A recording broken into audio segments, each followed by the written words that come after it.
stumbled onto this station, don't attempt to adjust your device. My name is Mr. Graves, and I'll be your gateway to the sounds of the macabre. Get back or I'll shoot! I did what I had to do. Every 2 weeks, we'll have new terror-filled tales that will have you afraid to turn the lights off. Not too many folks want to stay somewhere that someone was found dead. I wanted to scream, but I knew I couldn't. What was that? Jeffries isn't here. Join me in our cast of victims for the scariest program of your life, Your Horror Show, premiering July 25th on all podcast platforms. Listen if you dare.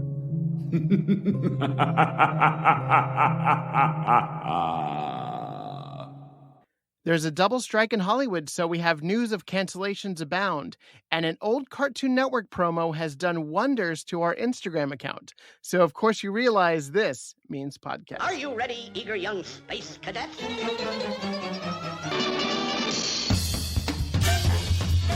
Meep, meep. I saw a pussy pants. Here's the limit.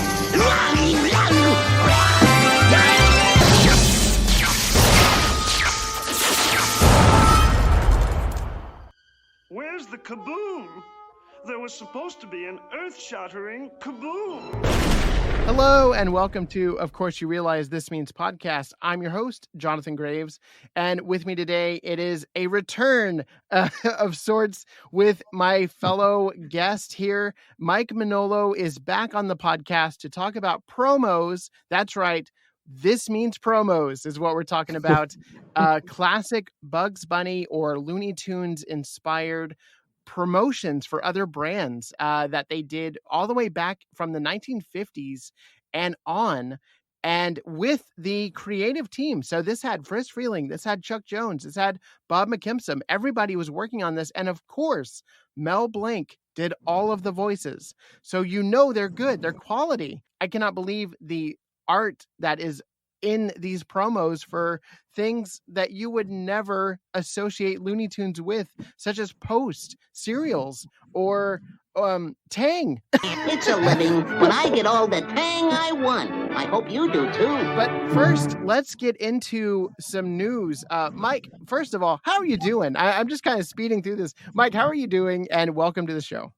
John, thank you so much for having me back. I had so much fun the last time we chatted. I know that was a pretty controversial topic, to say the least, but a great and really important and relevant one. I think last time I was here, we talked about some of the racism and off-color episodes that we've seen of Looney Tunes. So it was an honor to be there for that. We came in planning to talk about something pretty innocent, which is commercials, but we're in the midst of another controversial time right now, which is kind of crazy, and I'm looking forward to talking about both of them. But yeah. just the fact that you're having me back and we're able to talk about something that just is so meaningful to us, which is just these characters and the Looney Tunes and everything. I always love coming on, man, and I'm so grateful for it. So thank you so much. I'm doing good. How are you? Good. I'm well. I was actually driving and I was like, oh my gosh, he's going to be on 2 controversial episodes for different reasons. But also we have yet to actually talk about a cartoon, if you will, with these characters. So I'm going to have to get you back a third time already. I'm pre-planning. I got to get you back a third time so we can actually talk about something that is an actual Looney Tune. But before we got to talk about what's happening now. What's happening now is there's a WGA strike and a SAG-AFTRA strike. And so those are 2 different camps. They're both artists and they're both creating these, pieces of cinema that are going to last the test of time. And they are so important to our society, our pop culture. And you're a cosplayer. You like to dress up as the characters that these actors inhabit, that these writers write. And it is because of the writing and because of the acting that they're memorable. It's not because somebody gave them money. It's not because a studio pushed this along. It is the talent behind this that came together. And so as a fan, as an influencer for Looney Tunes, I do not have a union ship. I am not a part of one of these, but I am supportive of artists. And so here at the podcast, we are WGA Strong and SAG-AFTRA Strong. And those are the hashtags that I've been using on my social media to show my support.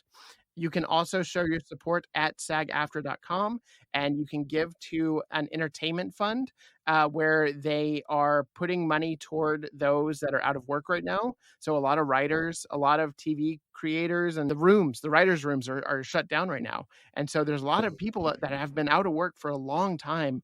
Like this is going on 8 weeks, I think, or somewhere around there. Yeah. And so, and the SAG-AFTRA one just started. And so now actors are going to be out of work. And that not only includes, the actors that but also actors that are background, actors that are just, trying to make a day's living. And it's, going to be a struggle for them. So our hearts go out to all those that are striking. We are with you in solidarity.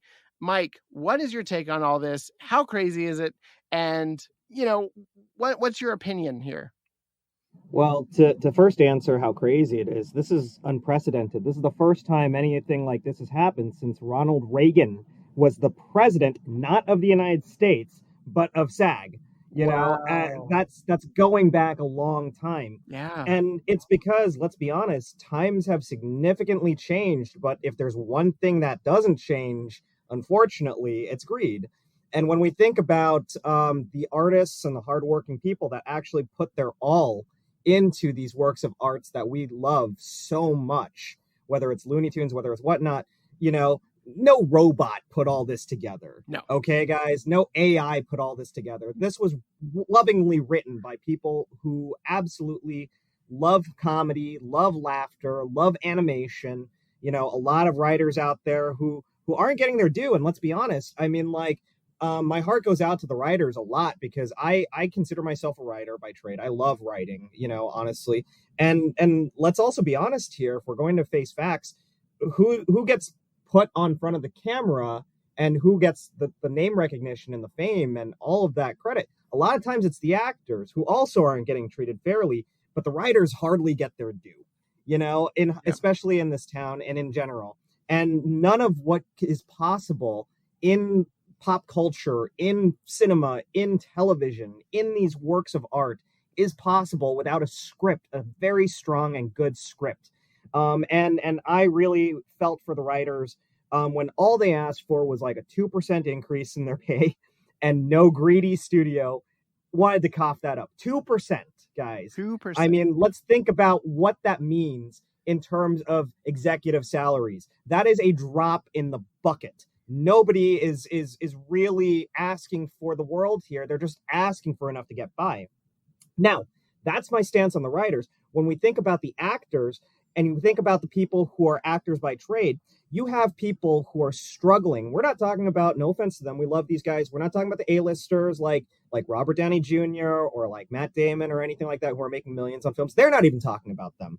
They are talking about the hardworking individuals that are used to fill the spaces of these films, whether they're extras, background characters, side characters, all of that stuff, who are getting paid peanuts. And to not only deprive these people of, wages that they need to actually live, because they're not earning a whole lot. Let's be honest, they're earning peanuts. They deserve to make a little bit more, and they're actually making up your movies. But to also, deprive them of the potential to do multiple days of work, multiple days that they actually need, by replicating them with background looping AI stuff. That's not fair. That's not right. You're taking away really jobs. Not. You're reducing jobs, and you're doing this all in the service of, again, more corporate greed. Let's be honest. I mean, when we're talking about how many of these salaries, how much money these people are making in their annual salaries, we're talking $200 million a year for some of the fourth or third level executives, like highest level executives in this country, much less people like David Zaslav who are making even more than that. It's not a lot to ask for a little bit more for a lot of people who are actually doing the legitimate hard work for you to actually make your content, to actually give people a reason to subscribe in your streaming services. The sheer fact that you can't appreciate not just the artistry, but the hard day's work of these people, the passion that they put into it, the creativity that they put into it, it's just a real shame, and it's really heartbreaking. I really hope that this turns heads. I really hope the fact that this has been undisputedly unprecedented since the Reagan era of SAG, since Ronald Reagan was an actor, for God's sake, not even a president. You know, I mean, like Reagan, that. Actor. Right? Exactly. Like Doc Brown, you know, I mean, like, back in the Doc Brown days, that's the last time we had a strike of this magnitude. I hope that turns heads, and I hope people realize that, yeah, technology is getting better. Yeah, technology can be used for a lot of things. Yeah, technology can be used for distribution, and you're getting a lot more money in distribution because of that. Recognize the people that are making that possible. For God's sake, they're not asking for much. They're just asking for dignity and treatment, you know, on par with anybody who's just trying to make an honest living in this life. Amen to that. So I'll get off my soapbox. Yeah, no, it was a great rant about the whole thing, and I completely agree with it. So let's break down some Looney Tunes news, because this has caused some cancellations in other areas, such as something the podcast was actually very involved with, which is Bugs Bunny at the Symphony. They were supposed to do their first LA concert in 3 years. It might have been 4 years, because they were supposed to have a Bugs Bunny 80th celebration at the Hollywood Bowl, and that got canceled because of 2020's shenanigans with COVID. But, you know, it is what it is. Now they were going to return to LA, but at the Microsoft Theater at the end of this month. It was supposed to be July 30th, and it is now postponed. We do not have a day that it will come back. I really hope that it is soon, but I think that it is due to the fact that in the press release, it said that there were going to be special guests. And I think the special guests might have been SAG-AFTRA actors, and they can no longer attend. And so it has created a postponement for this fantastic concert that my wife Sabine and I caught in Vegas, and I really hope people get out there to see it. I know it's still traveling the world, and it's going to come home soon to Vegas and to the US. So just keep an eye out. I'm going to be posting about it on my social media, any updates that come our way. And the other one is really unfortunate because it is dealing with Comic-Con. Comic-Con is next week. I'm sorry. Comic-Con is this week. It's this week. And we were supposed to have a Tiny Toons panel with the newly announced cast on stage with Ashley Crystal Harrison, who was on stage last year alone. Well, Eric Bauza was moderating, and he's playing Buster Bunny now. But, it was, not known at the time that we had 2 Tiny Toons on stage. Now we would have had 4. And instead of that, we're having 0 because they are no longer able to promote it. So we are getting the chance. We've been invited to check out the first episode. And so I will be reviewing that episode because I was asked to do it beforehand, before the strikes happened. And I'm still excited to see what this is, how it turned out, what this episode entails, how it introduces Tiny Toons to a new generation. And in this ballroom, we're also getting a preview of Looney Tunes Cartoons Last Batch, which is dropping on Bugs' 83rd birthday, July 27th this year. I cannot wait. And I am going to do a full-on celebration that week for everything Looney Tunes. Everything Looney Tunes cartoons. You cannot imagine the scope of which I'm going to be posting, because this is the last we're ever going to see of this era of Looney Tunes, and I am devastated. But I'm also excited to see what they're holding back, what the last hurrah of this is going to be. I mean, we already know that there's like some really insane animation going on with a Daffy Duck meets the Dodo Bird episode. Like, I just cannot wait to see what all this entails. You know what, as someone who is also going to Comic-Con, was really looking forward to it. The Tiny Toons panel was really on my itinerary because I loved those cartoons growing up. I loved Buster. I loved Babs. I remember the theme song very, very well. So it's so disappointing to me to hear that it had been canceled. Obviously for understandable reasons, and I totally reasons I support completely. But man, that could have been my first glimpse to see it. You know, I was really excited for that, and I know that I will down the line. I know all this stuff is going to get resolved down the line, and we'll be able to see Bugs Bunny at the Symphony again.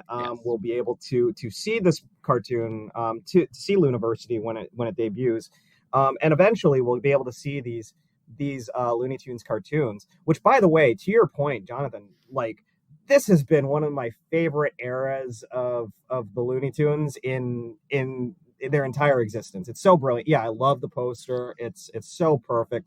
When Max debuted as HBO Max, there wasn't a whole lot to see on it. I mean, there weren't a lot of exclusives. South Park wasn't even part of it.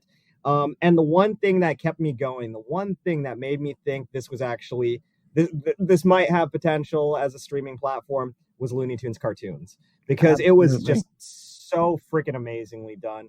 I didn't realize that this was kind of going to be the end of the era for this era of Looney Tunes. So I'm sad to hear that, you know? I thought they would just keep this going. Yes, I totally agree. And it's going to be a send-off of epic proportions across all of my platforms.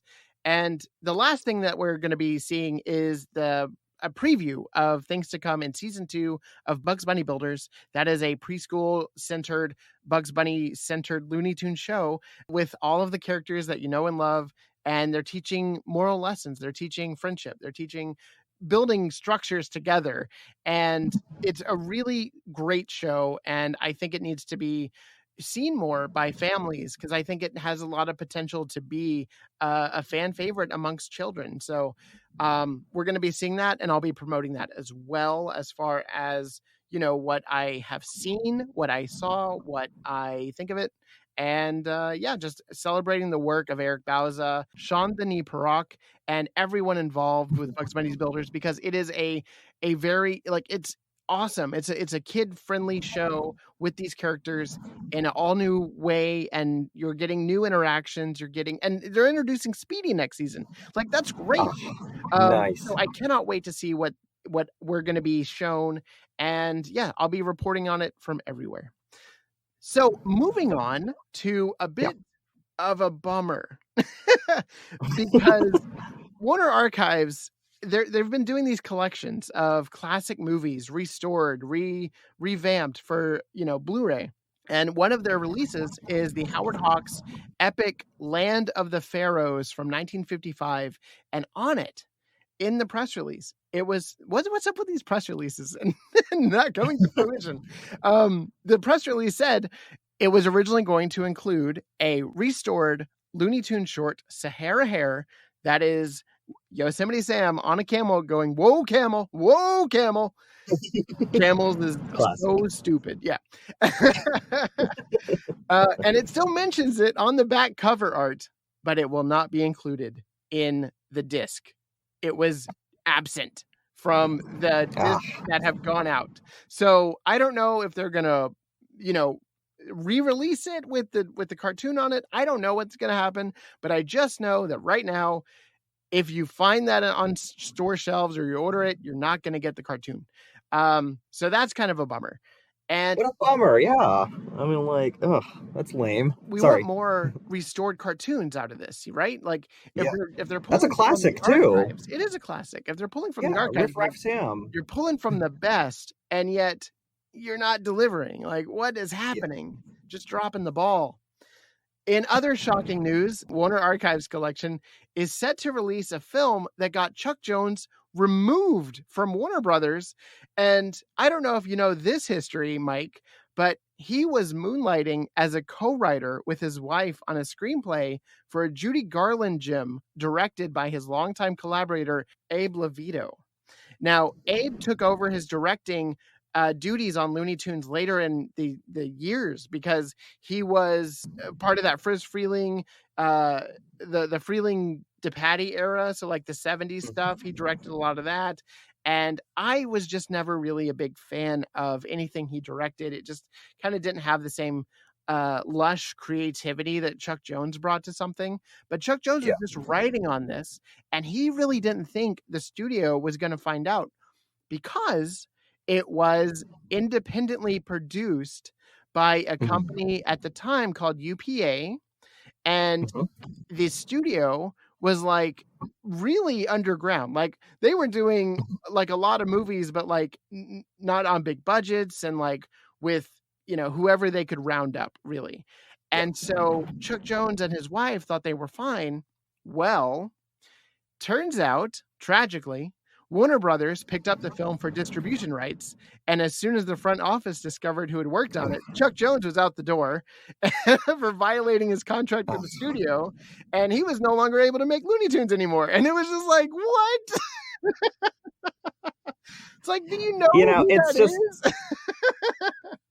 it's so interesting that we're talking about this in light of stupid ass studio decisions, right? I mean, like this is the perfect time to talk about studio system censoring classic artists and writers, you know, from actually continuing their work of art because of what they're what they're paid to do, which is write and create. You know, so I think that's actually, it couldn't be more perfect that we're talking about this. So I thought that was very interesting when we highlighted this as one of our topics today, because it's just the timing could not be more perfect. John, is bravo, honestly. Well, it was, the timing wise, and not so much of a difference was made because the section of Warner Brothers, the cartoon studio at Termite Terrace, was actually shut down a year later, actually less than a year later, due to rising costs and declining returns of short subject productions. And the last movie that was worked on at Termite Terrace before the shutdown was, do you know what this is? Do you know the movie? Was it not Gay Paris, right? Not what we're talking about right now, right? It's not. Okay. I give up. It is The Incredible Mr. Limpet, a movie. No way. Yes. Yeah. A movie with Don Knotts, who gets turned into a fish. And I grew up on that movie, and I had no idea that people from Looney Tunes worked on it, first of all. And second of all, I had no idea that was the straw that broke the camel's back with that. Like, what? The nail in the coffin. Whoa. Because it's such a classic movie. I remember the songs too. The I Wish I Was a Fish song and everything. The animation, in my opinion, now that you mention that people from, you know, Looney Tunes kind of contributed to that movie, I can kind of see it in the animation, right? I can kind of see the style of Mr. Limpet when it gets turned to a fish and everything like that. It's very, very Looney Tunes, like, which I kind of love. But man, it's a classic movie. No one ever remembers it for being the nail in the coffin for the studio, you know? Exactly. It's unfortunate. Yeah. So the film we're talking about is called Gay Paris. It's a take on the movie Gay Paris, Happy in Paris. And it is about some mice. So they have really fun names, Mouser Jean Tom and a house cat Musette, Mew, Meow, you know, like these are in the names throughout. They're living in the French countryside, and Musette wants to experience the more refined things in life and excitement around Paris. And she unwittingly falls into the clutches of Maurice, who came up with these names. Chuck, what are you doing? These are hard names to say. But the Blu-ray allegedly has 3 newly restored Looney Tunes on it. Allegedly. Let's wait till the disc comes out. For sentimental reasons, French Rarebit, that's a Bugs Bunny cartoon, and Lover Come Back. Those other 2 are Pepe Le Pew cartoons, and we didn't think Pepe Le Pew was getting any love. Well, it turns out he's getting a little bit of love if he's included in these restored cartoons on this disc. But Mike, you have seen this movie. I remember seeing it, actually. Wow. I was really young when I watched it. And for those of you wondering how I watched it, as a kid in the 90s, my family would go to the library, as kids did back then. For those of you from the Gen Z era listening, libraries are these buildings where they house books, and sometimes you could rent these things called VHSs, which are like bricks that you'd stick in tape players. Oh man, taking us back. And my sister, and I were always allowed to rent some videos and stuff from the library. And she picked out Gay Paris, because she loved Paris, and it was. I was going to be honest, back when I was a kid, there was, girls had cooties, they were icky, all that stuff. So I wouldn't pick girl movies like my sister would. I would pick like Ninja Turtles and Power Rangers and stuff, which obviously could be. West, maybe? Yeah, Fievel Goes West. Oh man, I love the American Tail series. Love that. Yes. But my sister picked Gay Paris, and I watched it because I was like, it looks like Looney Tunes. Let's be honest, it's a cartoon, right? So I ended up watching cartoons. Yeah. And I'm sorry to say this, guys, I was bored as hell, because I think a lot of the movie and the story and all of that stuff kind of went over my head as like a 6-year-old kid or a 7-year-old kid. Sure. And my sister really liked it. I think she loved Paris. She was a huge Francophile, everything like that when she was growing up. She's about 5 years older than me, so she was about 11. She probably understood the messages a lot better than I did as well. Sure. But overall, I remember not liking this movie, and I never saw it since. I do remember the characters. I remember, the musette definitely made an impact, especially with Judy Garland voicing her and everything. But yeah, I for me, I have not seen that movie since I was a kid. I remember the cats, the animals, some of the music, but I also remember not being a fan. And who knows, if I saw it today on the restored version, especially with the 3 Looney Tunes shorts on it, maybe I'd actually maybe I'll appreciate it a lot better this time, especially since I'm actually not 6 and afraid of cooties. So, And no shade to Abe Levitow. He worked on some of the classic Chuck Jones shorts, like What's Opera Doc. Like, we're not throwing him anywhere near the bus. Like, he's a fantastic contributor to the history of animation. Yeah. I was just talking about like his directorial signature wasn't as standoutish as Chuck Jones. But he did direct this, and there are even some Chuck Jones isms in the expressions I watched in the trailer and in clips, and it does star Judy Garland, Robert Goulet, Red Buttons, and Mel Blanc is a voice of a bulldog.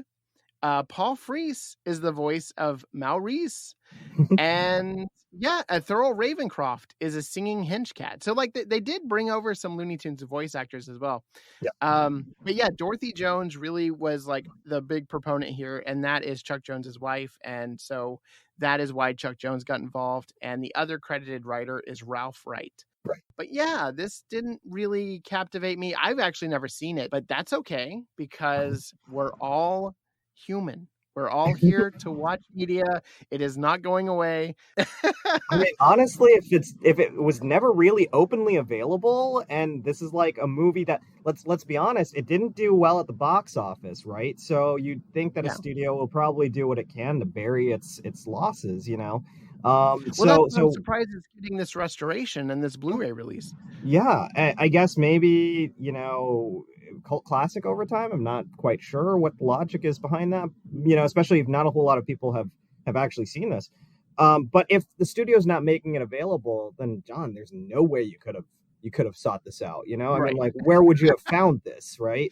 I mean, like, exactly. There was no YouTube back then or anything like that either. So it's like, you'd really have to have gotten lucky and gone to a random library where some video store decided to donate it to the library because it wasn't getting rented by anyone at Blockbuster, to actually find this. What are the odds of that, right? So, no one would ever blame you if you hadn't even seen this. I'd be hard pressed to find a whole lot of folks that might even have heard of it, So it's a deep cut. It's a deep cut that you researched and you added to this agenda. That's pretty cool, Yeah, thank you. I mean, it's part of Looney Tunes history. It's you got to talk about what is relevant to the Looniverse, and the greater Looniverse has these guys, and they had some tricky past elements that we got to talk about. So that was one of them. He unfortunately got fired from WB, but again, it didn't make that much of a difference. Now, putting Bugs Bunny on the face of Kool-Aid is a unique move as well. Beat it, you crazy wabbit. Pre-sweetened Kool-Aid is sweetened without sugar. Mothers like that. So do I, Doc. Squam, wabbit. But they did it. They did it. Yeah. And something that Dan Romanelli, who's a friend of the podcast, was on and talked about was, you put Bugs Bunny on something, it's going to sell. And that is exactly what happened. So between the era of the bad Looney Tunes, as we call them, the Patty Freleng era, Looney Tunes were being used in other capacities, such as selling Alphabits and Tang, and a slew of other like Post cereals and other merchandise. And they were a hit. Not only were they a hit, they had catchy theme songs. And Mel Blanc did the voice of all of them. Yeah. Start your day a little bit better. Start your day with a cereal from Post. Start your day a little bit better. Better start out with the most. With a little bit better cereal, fresh from Post. You watch some of these commercials, like back in the day, the black and white era commercials, because they didn't want to have too much funding, put into commercials. They were still black and white in between the color segments. And these primarily were associated with the Bugs Bunny show, which was in full color. What was your takeaway after watching a slew of these back to back to back? I loved it. I'm going to be honest. To me, it was like watching little Looney Tunes cartoons that were like 1 to 2 minutes each. I mean, the appeal of Looney Tunes is, especially of Bugs' cartoons, is how he one-ups all of his adversaries, whether it's Elmer, whether it's Yosemite Sam. And what are these, if not 2-minute shorts of Bugs just ripping on Elmer, ripping on Yosemite Sam, on all of these characters, and one-upping them to get Kool-Aid or Alphabits or whatever. This is, we see this all the time with unnamed characters sometimes that have become iconic mascots, of course, like Lucky the Leprechaun or the Cookie Crisp Wizard or the Wolf or whatever, but with cartoons that were just so iconic, that we love, that we know beyond just what they sell. In fact, they're more famous for things that they're not selling versus the things that they are selling. It's a joy. It's a joy to see these and to enjoy them. And yeah, I'm going to be honest. I mean, like, watching a slew of these back to back really gave me a craving for Kool-Aid. I can taste that Kool-Aid now. Dweema. Hi, kids. It's time for Kool-Aid a go-go.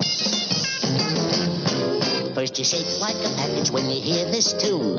Doing it cool, the Kool-Aid cool. The next thing you do is spin like a spoon. Doing it cool, the Kool-Aid cool. Now you put on this happy smile and drink your Kool-Aid bunny style. Doing it cool. Cool, Kool-Aid cool. It worked, okay? I mean, like, inside, I'm a 6-year-old kid that is easily brainwashed by Bugs Bunny selling me stuff, so... Aren't we all? Aren't we all, right? I mean, if Bugs Bunny's on more stuff, then I'm totally going to buy it, because, what a good way to sell. What a good way to sell Alphabets and Kool-Aid, Truly. Yeah, loved it. And I found it really compelling because the animation is really good. Really and good. I found out that it was actually Friz Freleng, Chuck Jones, and Rob McKimsom who actually, like, those are the guys that directed the classic shorts, as well as Tex Avery, who returns to these characters after a 20-year hiatus. They were directing these cartoons, these promos for these brands, and how they got them, I have no idea. but thankfully they did. I mean, like, to me, that explains so much. To be honest, I mean, like, the commercials had the same kind of quality. It makes a lot of sense, actually, that it's still Friz Freleng. It's still these legends, because they had that quality. Like I said, it felt like watching little cartoons, mini 1 to 2 minute cartoons, but they're actually commercials. They're actually ads with the same quality. And to put them in black and white really doesn't diminish from the dynamic motion of these characters that reminds you literally of every Looney Tunes cartoon that you'd be watching at the time. So I'm really impressed that they managed to get these guys for commercials. I mean, like, I'm just so impressed, and I love them and engaged with them really well. So they, good on them, honestly. That's absolutely right, especially with the black and white, transfer of these characters, and the medium doesn't really matter because you're still getting really great animation out of here. And I know Art Davis worked on the intro for the Bugs Bunny show, and I'm sure he continued to work on these promos as well. It is just a fantastic display, and as you said, it's as dynamic as the cartoons themselves. And going through, this was happening in the 60s, and they started bringing in swing dancing and, the hippie movement and everything. It was really fun to see, Bugs Bunny get involved with that. And he even to get out of a situation, he kisses Elmer, or he puts on drag, and he's doing everything that Bugs would do in those situations. It just happened to be for selling Alphabet cereal instead of just, surviving, and it was so cool to see these because I had never seen these before. You can find them on YouTube, and obviously I'm going to put a lot of them into my Instagram so you can check them out. But moving on, we had the Bugs Bunny show.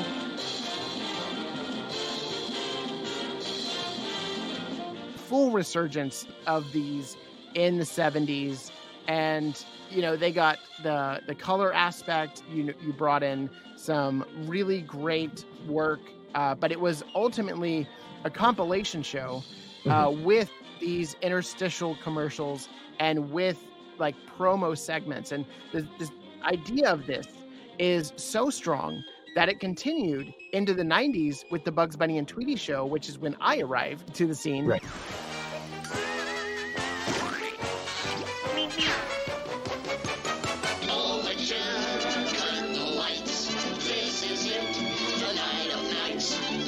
Rehearsing and nursing a part. We know every card by heart. Overture, curtain lights. This is it. We'll hit the heights. And oh, what heights we'll hit. On with the show. This is it. The Bugs Bunny and Tweety show.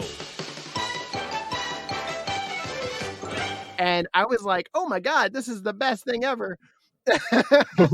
And you had Bugs Bunny and Tweety Bird together in this intro that was so joyous, such a celebration of each character as they're on parade.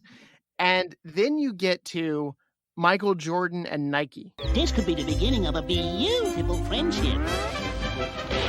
That's all, folks. Well, that's my line. Yeah. That is a collaboration in the history books of best collaborations, because it not only led to a multi-million-dollar hit with Nike selling shoes, but also a rebrand for Looney Tunes and coming into the fold, being revitalized into kids, into a new generation for Space Jam. Look, I want to help. Michael Jordan.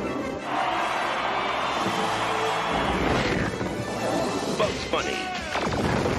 They teamed up to save the world from some alien abductors. I'm right behind you, pal. Now, Michael's gonna reach new heights, and Bugs is gonna fall for a lucky lady named Lola. Michael Jordan, Bugs Bunny, Space Jam. Oh man, I remember those cartoons so well, honestly. Hair Jordan, was awesome. Oh yeah.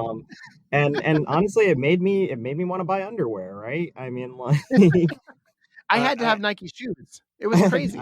Yeah, and Hanes too, I really enjoyed just seeing Bugs and Michael. And here's the thing, I'm very impressed because when we think about Bugs and Michael, the Looney Tunes, interacting with live action, which we would see again, a lot more in the future, especially after those commercials. Right. I was taking a look back at the commercials from the 60s that you sent me, Jonathan, just the Kool-Aid ones, right? And you actually had these very early instances of Bugs interacting with kids in live action. You had these live action dancing kids, and you had Bugs doing that. And I didn't even realize that these were live action collaborations with the Looney Tunes before Michael Jordan, because a kid of the 90s, the first real interactions of Bugs with live action, or Daffy with live action, were commercials, right? Like the Visa check card, I think, the Daffy one. Wow, Daffy Duck! You're the greatest! Thanks. Take a check. Sure, Daffy. Just need some ID. Are you serious? How many big cartoon stars come into the store? Checks are a pain, but your bank has a better way, the Visa check card. And if your ATM card has a Visa logo on it, you've got one. It automatically deducts from your checking account everywhere Visa's accepted. You're despicable. Visa check card works just like a check, only better. And then the Michael Jordan's Hanes commercials and Nike commercials. And it predated Who Framed Roger Rabbit, which was 88. Yeah, right? I mean, like, to me... Thank you for bringing this up. Yeah. Yeah, of course. I mean, like, to me, to see this happening in... I mean, of course, you had cartoons and movies at the time with budgets, like Anchors Away, with Jerry dancing with Gene Kelly and everything. But you didn't really, I mean, who would have thought that the commercials, which would be a lot lower budget than a movie like Anchors Away, would also feature these characters kind of interacting with each other in pretty believable ways, which I thought was kind of cool. So this whole, history of the Looney Tunes in these live action commercials predating Michael Jordan was something that was mind blowing to me, that you introduced me to. So I'm super grateful that you sent over those compilations and I got a chance to watch them, because now it's just questioning my entire reality, where I thought that Bugs Bunny and Michael Jordan were the first instance of commercials with Looney Tunes in live action. So thank you for not that. The case. Yeah. Of course, yeah. It Show me the code to the Matrix. It's pretty cool, I mean, like, yeah. No, but it was a shock to me as well. Yeah, those Hanes commercials, those Michael Jordan's Nike commercials and the Hanes commercials, man, I love them so much. And when Space Jam came out, that was exactly why I was so excited to see that movie, because of those commercials. So everything that I really ended up learning to love about Bugs Bunny, about these characters, came from the Bugs Bunny and Tweety show, for sure, and then to a degree old tapes of the Bugs Bunny and Roadrunner show, and then of course Michael Jordan and Space Jam. So that was like my real history with the Looney Tunes there, commercials and amazing little Saturday morning cartoons. Yeah, very much the same. Also, quick caveat before Anchors Away and Jerry the Mouse dancing, we had Bugs Bunny with Doris Day in the movie My Dream Is Yours from 1949. And that is the first true occurrence of live action with a very popular animated character in a feature. Wow. I didn't even know that. That's huge. Yeah, I haven't really done an episode on that one yet, but you're getting my gears turning. Absolutely, yeah. That aspect is totally undervalued in these commercials, because he is interacting with kids in the 70s and the 60s. Like, he's interacting with a cereal bowl, like he's holding up a real item, and those same techniques of filmmaking were applied to, I mean, just on a huge, massive scale, to everything going on in Who Framed Roger Rabbit. And as you can see, it holds up. It works. And if you want to see the start, like where all of that originated from, go watch these commercials. They are really, really well done. Yeah, so much fun, honestly. I learned so much just from the commercials alone that you sent me. I can't wait for people to see them themselves, because like I was just charmed by them. They're funny as hell. They're really cute as hell too. They really are like watching Looney Tunes shorts. But more than that, it's just this it's a moment in animation history that I don't think gets a whole lot of exposure or credit, because it's kind of big, you know, when you think about the idea of A-list animated characters pitching alphabets and pitching, you know, today we've got Fred and Barney selling us Fruity Pebbles, sure, but going that far back to use these characters for something like that's mind-blowingly interesting. You know, I love that, you know, it's fascinating. It really is. And sticking with the 90s, because I don't want to move on too quickly. Yeah, of course. I'm gonna track back just a hair. Sure. No pun intended, but there is a pun there. We had a Holiday Inn celebration for Bugs' 50th birthday, and that coincided with the release of video games, of cartoons, of just an overall like, hey, remember Bugs Bunny? Like, he hasn't gone away, you know, kind of feeling. And Six Flags was also in its heyday of marketing.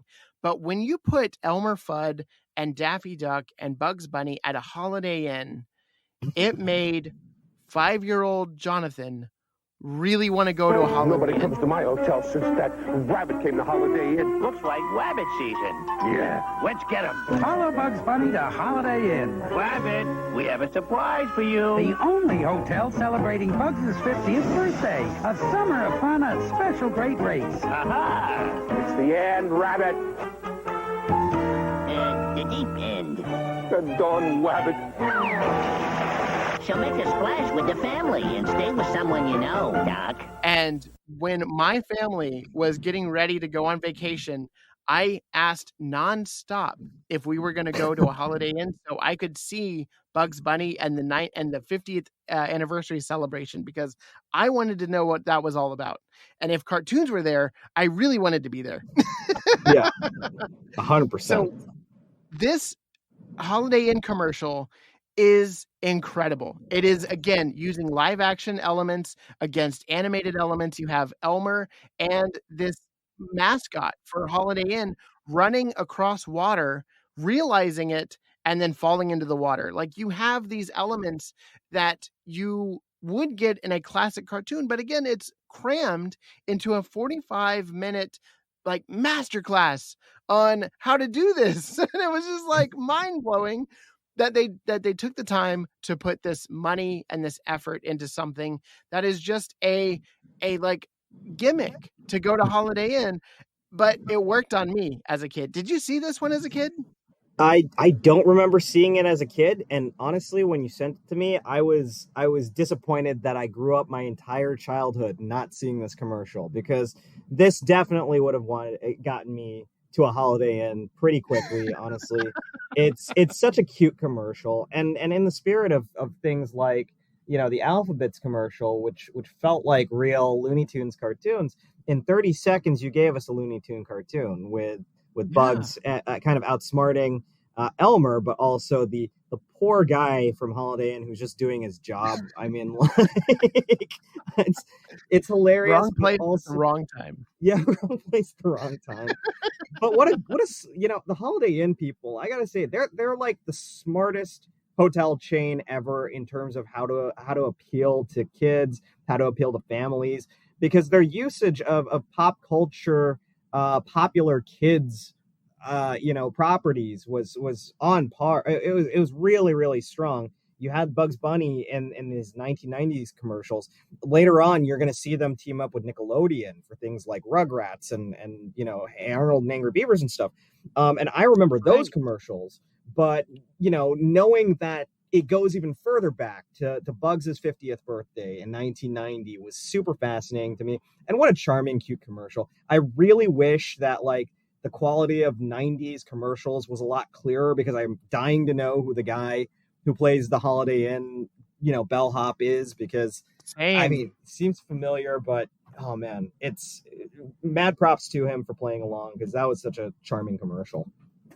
It really is. And another one that brought me back to my childhood was this 1996 commercial with Leanne Rimes.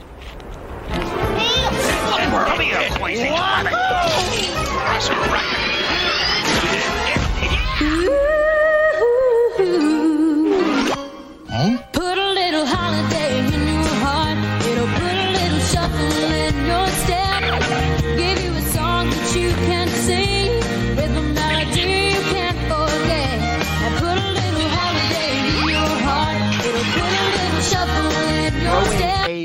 Tunes party at Target.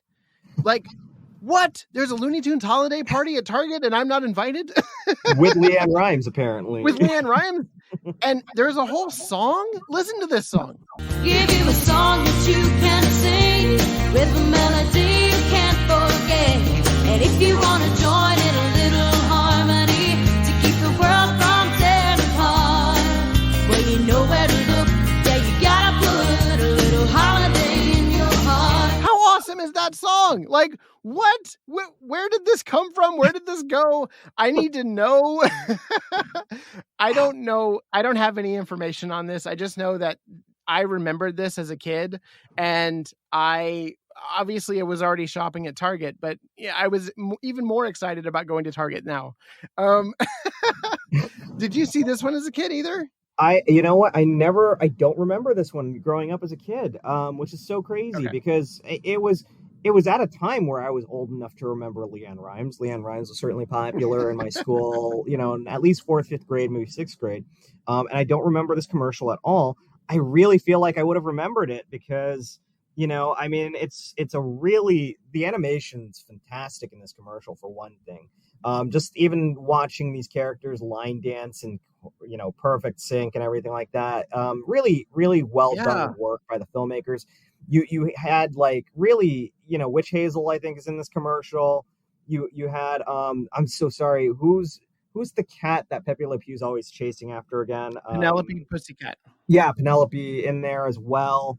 All of these major characters, but also minor characters kind of doing this line dance. And I'm like, I kind of love this. It's so well put together. It's so well done. The song is catchy as hell too. Props to LeAnn Rimes. I don't know if she wrote it. I don't know if Target wrote it or whatever, but it was a really, really cute commercial. Only what, 6 years maybe after the Holiday Inn one. But exactly. But the same year as Space Jam. So it's called Harmonious Holiday, and it's directed by Daryl Van Critters, and it has the exact same level of detail in the animation as Space Jam. And it just combines Looney Tunes with another star. And I'm wondering if this was part of a marketing technique to see who else they wanted to pair Looney Tunes with. And had they made a LeAnn Rimes Looney Tunes movie, I don't know if that would have blown up the world. I don't know why we didn't get that, but we didn't get that. We didn't get a lot of things with Looney Tunes. There was supposed to be a golf jam with Tiger Woods. There was supposed to be Spy Jam with Jackie Chan. I'm going to do a whole episode on missed opportunities for Looney Tune movies after Space Jam was a screaming success. But I digress. We got this wonderful Target commercial. Be one of the first people at Target's 2-day sale Friday morning and get a free duck dinner! Just a minute, bub. Research indicates chicken is preferred 4-to-1. I represent that remark, son. Why, everybody knows it's ham for the holidays. P-I-G, ham. That idea is ridiculously half-baked. Like the big guy stuck them all How about a gift bag? Be one of the first people at Target's 2-day sale Friday morning and get a free gift bag stuffed with goodies! Oh, I can live with that. Me too. And surprisingly, it's not a Walmart commercial. That's the part that gets me. It was like, should this have been Walmart? Yeah. I mean, were the Looney Tunes and Walmart just not speaking to each other in the year 1996? I mean, like, was Target the official sponsor of Space Jam or something? Because I remember Walmart being mentioned a lot in Space Jam. Or am I thinking Back in Action, actually? I'm sorry, I might be confusing that with Back in Action. Yeah. No, you're good. This is a perfect segment to talk about Looney Tunes Back in Action, which did have a Walmart scene in it. And a lot of cross promo with Sprint. And there is a full-on commercial with Foghorn Leghorn, Bugs Bunny, Daffy Duck promoting Sprint. Then Bugs replaces your picture phone with dynamite and your head blows clean off. You do have an extra head, don't you, boy? No, this is... Props! It's my commercial. It's my phone. It's mine. What's the matter, friend? Your phone don't take pictures. Uh-oh. Smile, Debbie. So who should we send it to? Stop the... That's it. Picture mail from Sprint. Now at Sprint stores, get a PCS Vision picture phone for $99.99. Ow! And it's crazy, it's loony, but it's in the same vein as Looney Tunes. Like, that's what you want. And they're utilizing the characters in a really unique way. And the AT&T Sprint combining actually took to a new heights for commercials with Looney Tunes, because in 2009 we got a really cute Valentine's Day centered one with Pepe Le Pew sending texts to Penelope Pussycat, and it is adorable. The animation is insane. I'm pretty sure Eric Goldberg worked on this because he had to have. Like, all of the colors are awesome. It's so vibrant. I'm just astounded by the artistry here. You saw this commercial. What did you think of this AT&T commercial starring Pepe Le Pew? First off, between the AT&T commercial and the Sprint commercial, I feel old as hell because flip phones. I mean, they're advertising flip phones with color picture, and I'm like, that was revolutionary at the time. And I'm like, dude, if only we knew how far phones would go from this. But I digress. The animation, especially in the AT&T commercial, is phenomenal. It really feels like a new like Looney Tunes movie or a high budgeted cartoon. The backgrounds, which usually aren't like the main focus of a lot of these commercials, are so vibrantly done. I mean, it really looks gorgeous, and the way that these characters blend into those well painted and well put together backgrounds. Honestly, it felt like a high budget, a really high budget Looney Tunes cartoon. Hello, my love. I miss you. I will kiss and kiss you.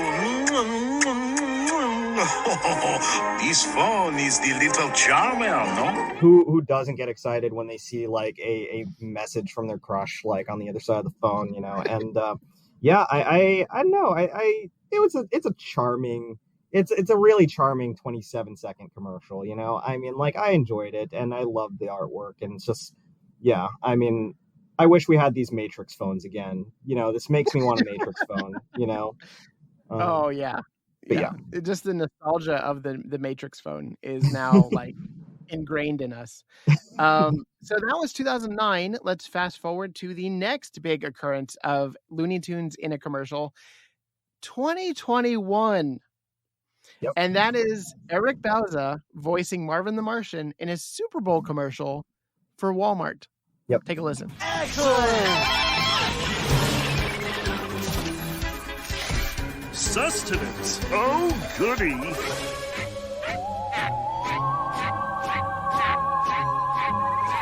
Here are your groceries.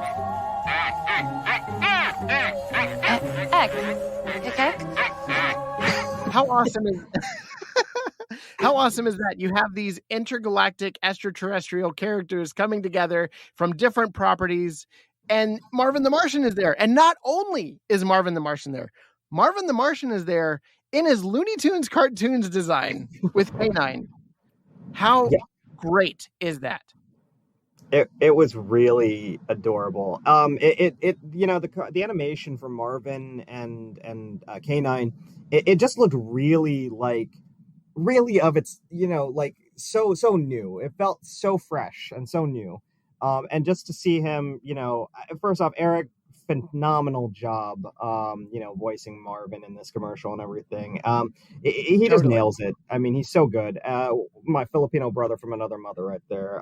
But Eric Bauza does a terrific job. But I loved it. I loved their little appearance because this is a celebration of all, you know, the most famous sci-fi properties ever.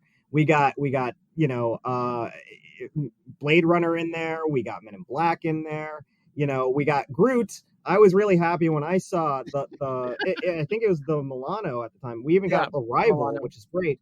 And you can't think about famous Martians and famous extraterrestrials without thinking of Marvin. So the fact that they included Marvin and K9 in this commercial, in the ship that we've seen in these classic Looney Tunes cartoons, it's such a nice homage and a great service and you know, level sign of respect, really, that they cherish Marvin and K-9 as these iconic sci-fi characters alongside the rest of these pop culture icons. So I'm really glad that they included them in that, you know.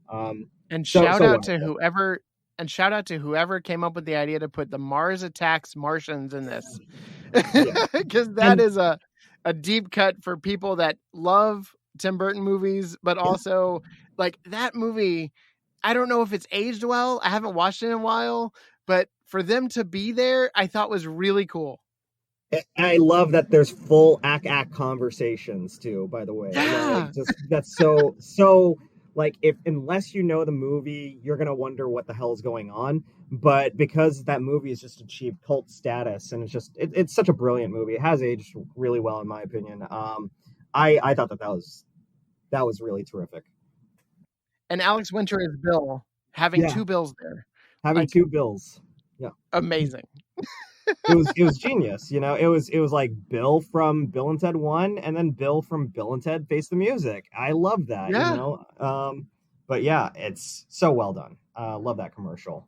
Do you have any honorable mentions that we didn't discuss, Mike? Because I know I sent you a lot of them. No. You know, there was a couple that I discovered, I think. A lot, you know, first off, the Six Flags commercials were a big part of my childhood. They obviously, Six Flags having you know, massive Looney Tunes presence, Bugs Bunny World, all of that. I think the Bugs Bunny World section of the park really appealed to me when I was a kid, because I couldn't get on the roller coaster rides. But more than that, to see these Looney Tunes show up in these commercials and promos for Six Flags, those made me really want to go to Six Flags and hang out with Bugs and the crew. You know, I think honestly, those were among my favorites. Yeah, you know, I love all of the Visa commercials with Daffy. I feel like there's a lot of, you know what, I'm thinking, wasn't there a rabbit season, duck season commercial that I'm forgetting about that wasn't that long ago? I don't remember what it was though. I'm sorry. But it was a classic one that I always laughed at, and maybe I'm just imagining things. Maybe I just made up a really kick-ass commercial in my head, but I don't know. I'm pretty sure I remember there being a rabbit season, duck season commercial. But anyways, those were among some of my favorites. Just, you know, appearances of Looney Tunes characters in commercials. And honestly, you nailed the best and the biggest ones, John. I mean, especially for me, the Michael Jordan ones were the biggest. Yeah, so awesome. Oh, I guess the Kids WB promos and the Cartoon Network promos were always awesome. You know, when The Flash came out, they did these, a lot of people started going viral with this retro ad of the Flash like racing against Roadrunner and eventually Speedy Gonzales. Let's talk about that real quick. So I wanted to give a shout out because the Cartoon Network building is no longer going to be a Cartoon Network building. They are, you know, it's a very sad moment because that building has been there for over 20 years. Yeah. And for them just to not, you know, be there is a really sad thing. They're also moving Warner Brothers Animation away from where it is at the WB Ranch. But yes, back in the day, in the early 2000s, we had these incredible promos for Cartoon Network. And again, they mix live action with animated elements. Now, the one you just mentioned is the reason why I am currently sitting at 9,000 followers on Instagram. And thank you to each and every one of you that have found the podcast through the Instagram. I am very grateful. And that you want to keep up with the Looniverse through me. I am overjoyed by that, but also this animated masterpiece. It is a masterpiece. You have the Flash and the Roadrunner coming out of these two storefronts across the sidewalk from each other, and they start giving these glares, and then they start running, and then Speedy comes out of his little bar, cantina, and he joins in, and they just go all over the world. They have this incredible foot race, and everybody's asking who wins. Yep. Mike, I'm going to tell you who wins. We do. We're watching this. But on a side note, I wholeheartedly agree. And yeah. On a side note, I just got to say, congrats to Hookup Animation. They're the ones that that actually created this, and they have since put out the HD version of this, so you can actually see it with more detail. And I will be uploading it with this podcast for everyone to see in greater detail, and just a celebration of all of the joy this has created. But yeah, like Eric Bauza has been posting Cartoon Network promos with live action elements, and just going back to the early 2000s and the heyday of Cartoon Network, it really makes me sad that we're not seeing any, more movement with those properties, Powerpuff Girls or Johnny Bravo, Dexter's Lab, Courage the Cowardly Dog, like so many that I remember fondly as a kid. And now, there's a generation that doesn't know who they are. It really makes me sad. Art sometimes gets lost in all of this. And yeah, I mean, I really hope people rediscover these things. I mean, we fancy ourselves pretty big Looney Tunes and fans, and we didn't even really know about the Alphabets commercials and stuff. So eventually, you know what? Good art, you can never keep it down, and cartoons never die, my friend. So, I mean, they'll be around. Even if people don't remember them right now, they'll come back sometime soon. They'll always be around. Exactly. Mm-hmm. Cartoons never die. That's a good thing to end it on. Mike, thank you so much for being on this episode with me. Where can people find you online? You can find me at TidyBowBoy182 on Twitter and Instagram and Threads. But you can also find my work on thenerdsofcolor.org, whattowatch.com, and that's at LA. Jonathan, it's been such an amazing pleasure and an honor, sir. I mean, this was a lot of fun. So thank you for having me, and hope to chat more about these characters with you again down the line. The pleasure's all mine. I get to watch cartoons for this. So thank you.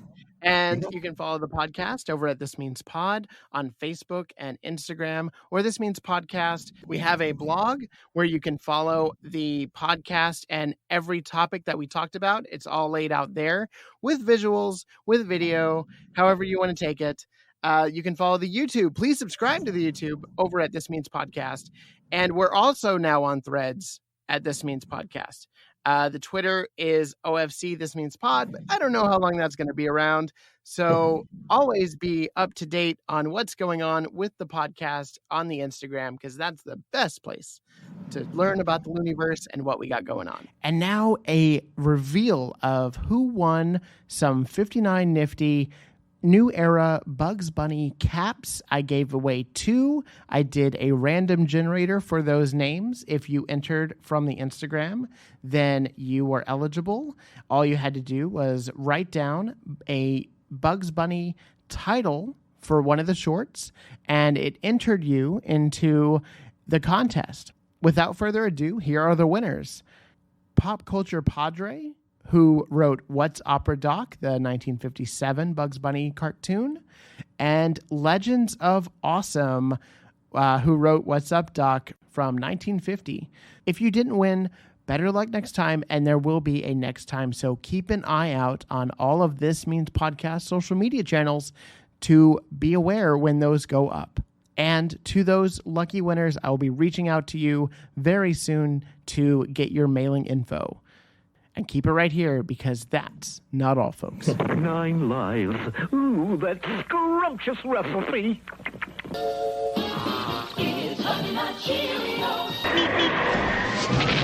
Bugsy, in our line of work, I'm glad we have that insurance. What insurance, Doc?